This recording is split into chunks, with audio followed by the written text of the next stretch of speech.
you're not going to be able to hide your dark past, Donald. If you think this government shutdown's going to make we, the people, forget that you are covering up a pedo sex trafficking ring where your name is all over these Epstein files, if you think that we're just going to move on, you are very much mistaken. You can't even control yourself, by the way. Mar-A-Lago, which was one of the locations where the sex trafficking of Jeffrey Epstein took place. I mean, Virginia Giuffre, 17 years old, was working at the Mar-A-Lago spa back in the early 2000s when she was sex trafficked by Jeffrey Epstein and Ghislaine Maxwell. They found her there, as you said, Donald, and they took her from you, as you would say, Donald. So Mar-a-Lago's the location, in my view, where Epstein was, I think it should be in lots of people's views as well, was identifying underage girls that he would sex traffic.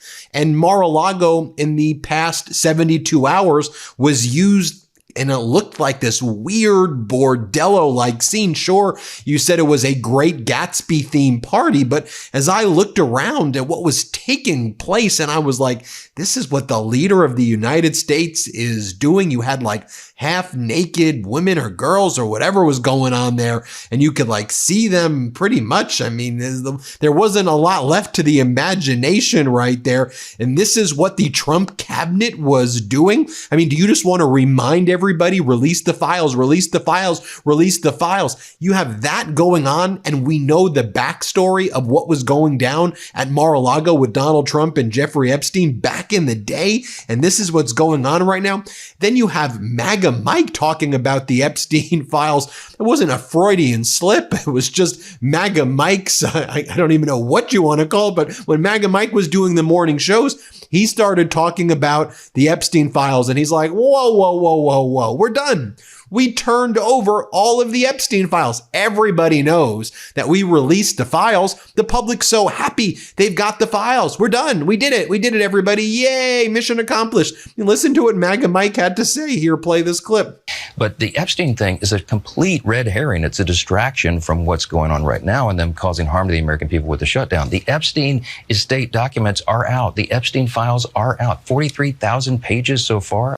And then when Donald Trump was returning from his, whatever the hell you want to call that, Mar-a-Lago Great Gatsby, what was the Roaring 20s? You know what happened at the end of the 1920s, you idiot? It was called the Great Depression, Donald. And what was the theme? The slogan for the party is a little bit of partying never killed nobody, as Americans are quite literally starving to death right now. At least Marie Antoinette said, let them eat cake. Donald Trump says, let them starve to death while I take away American people's health care and kill them. By the way, no wonder why in the latest YouGov poll, I digress for a second, amongst 18 to 29-year-olds, they disapproved by Donald Trump by up to 75% of people, 18 to 29-year-olds, disapprove of Donald Trump. Anyway, I digress. While Donald Trump was on the airplane heading back to Washington, D.C., he was talking about how he felt very bad for not the victims of Epstein, not the victims of Prince Andrew, who now lost his titles and he's been kicked out of the royal family, purportedly.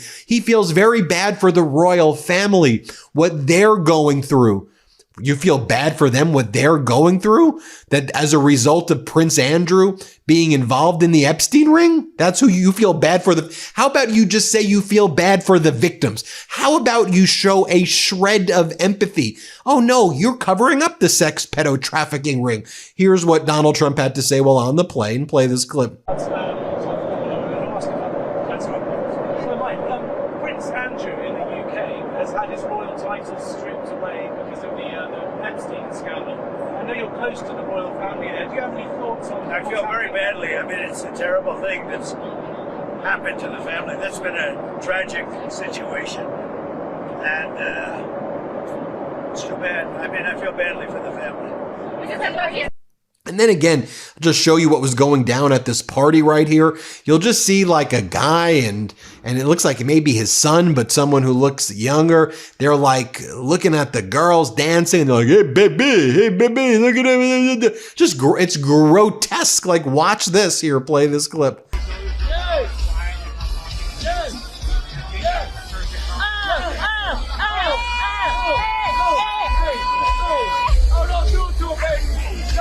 I'm just just warming up today. Oh my God, it's Halloween 25. I don't The hell is even going down there? And then you have the lady on in the glass. I don't even know how to describe this. She's in a shot glass. She's in a martini glass or something, and her legs are spread open or something. Here, just play what's going down there. What is even going on here? Here, play this clip.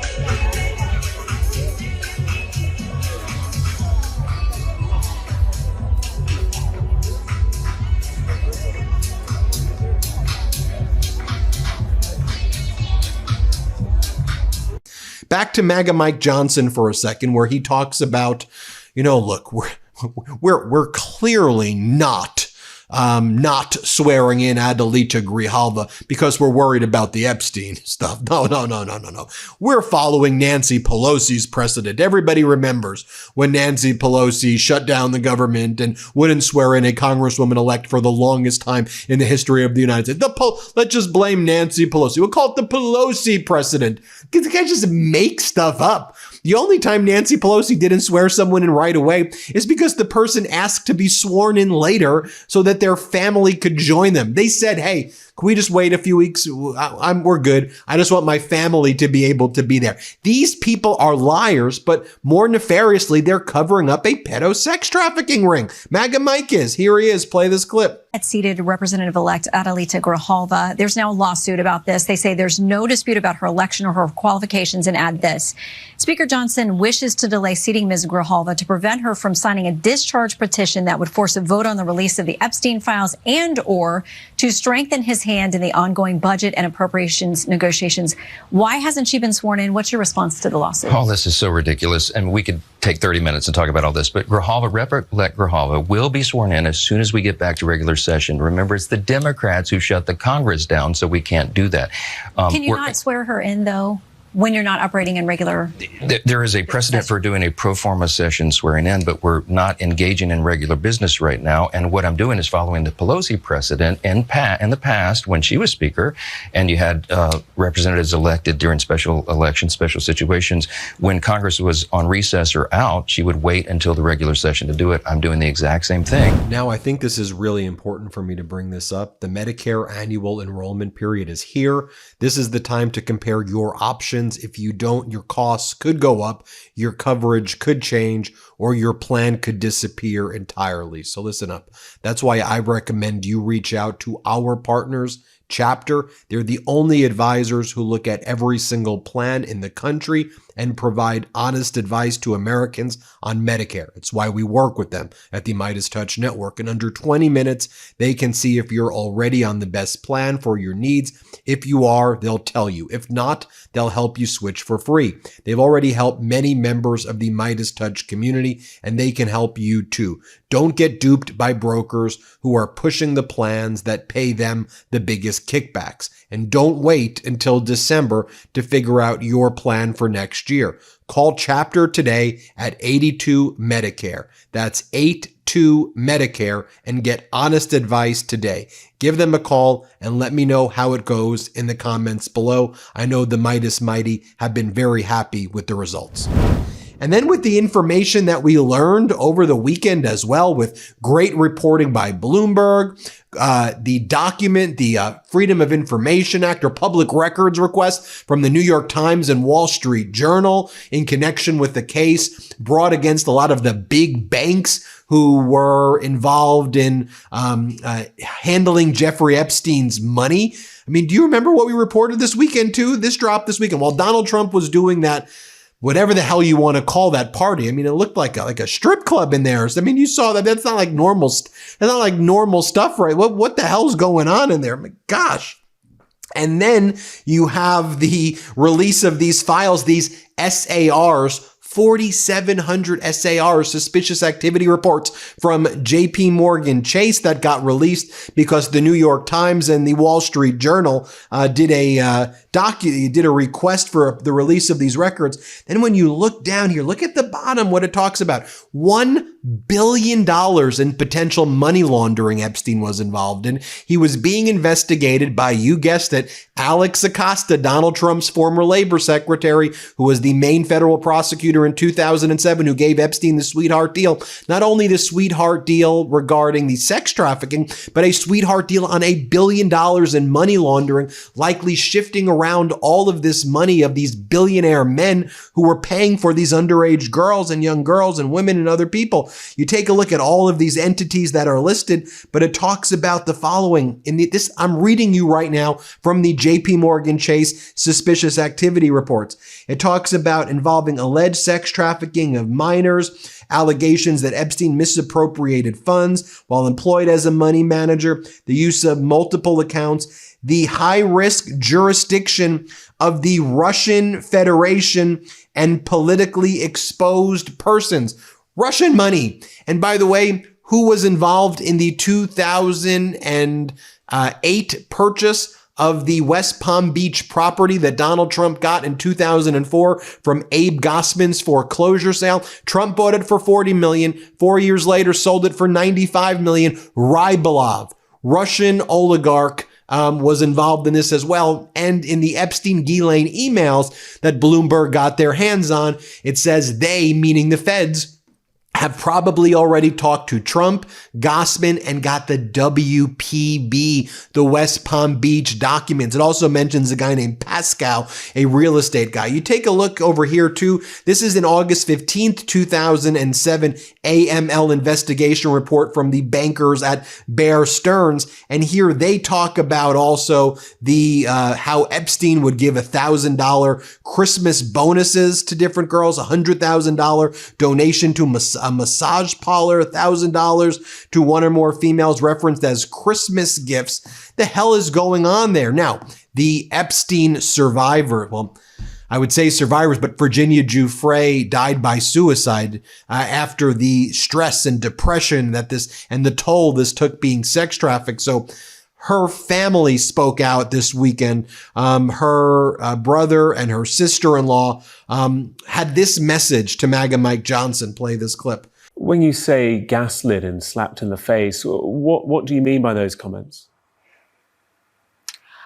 Our country, our government, our president, our Department of Justice, our Speaker of the House has consistently gaslit survivors, called it a hoax. Mike Johnson said, oh, well, only 20 survivors showed up on the steps of Washington, D.C. to make sure that their voices were heard. Only 20? One is one too many. And it's quite disgusting and shameful the way that our administration has treated our sisters' trauma, the survivors' trauma. They dangled it like a political toy that they could use to get votes. And we're here now, and they kicked this hornet's nest, and now they're surprised that the hornets are stinging them.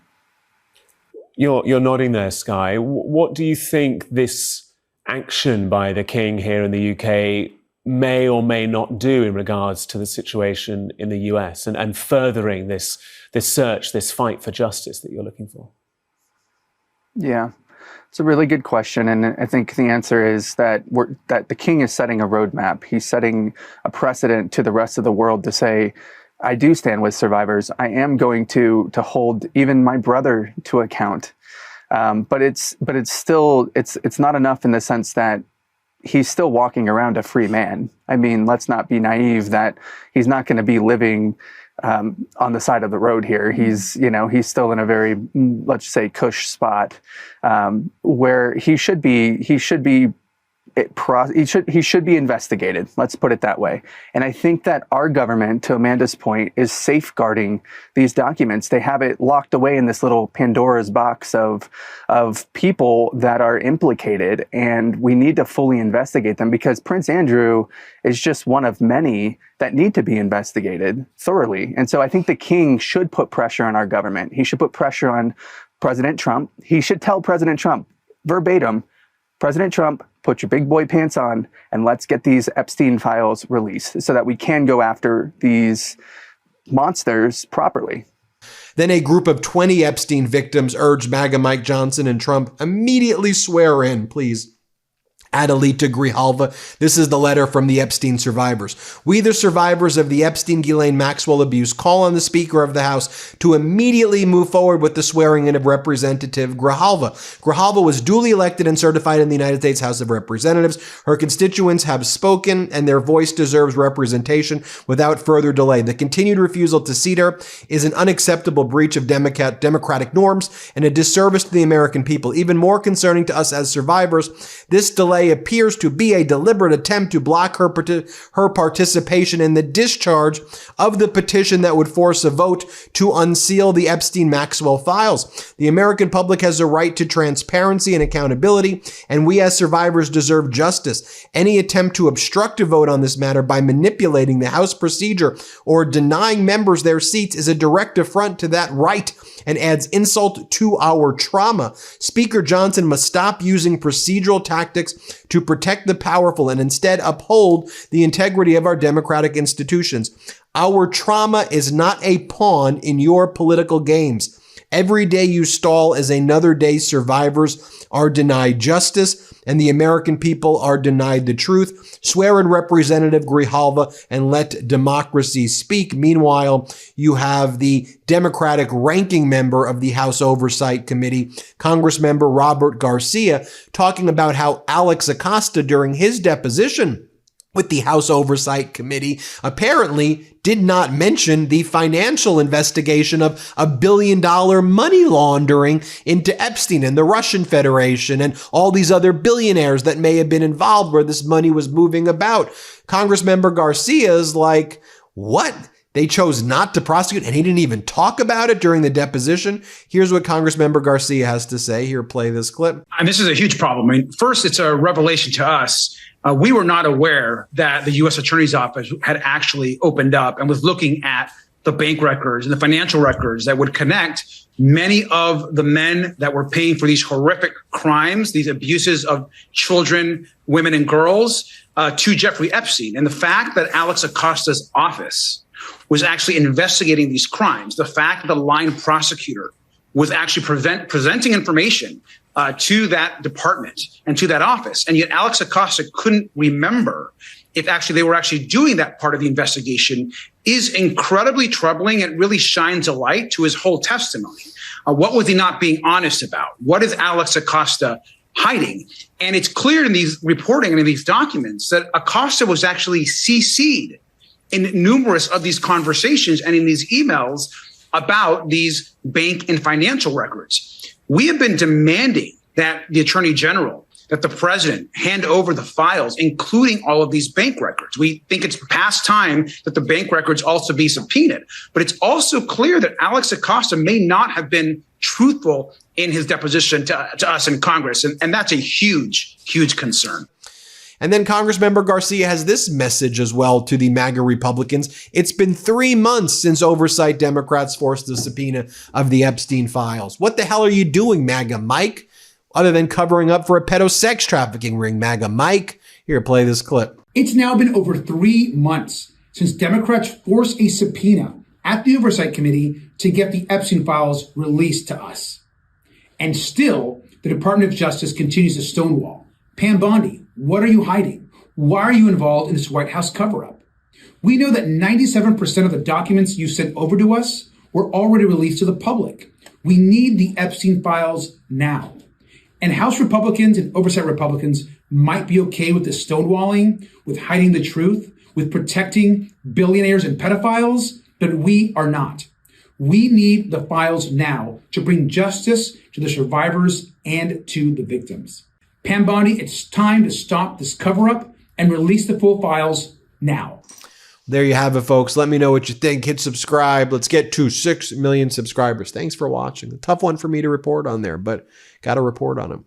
Want to stay plugged in? Become a subscriber to our Substack at MeidasPlus.com. You'll get daily recaps from Ron Filipkowski, ad-free episodes of our podcast, and more exclusive content only available at MeidasPlus.com.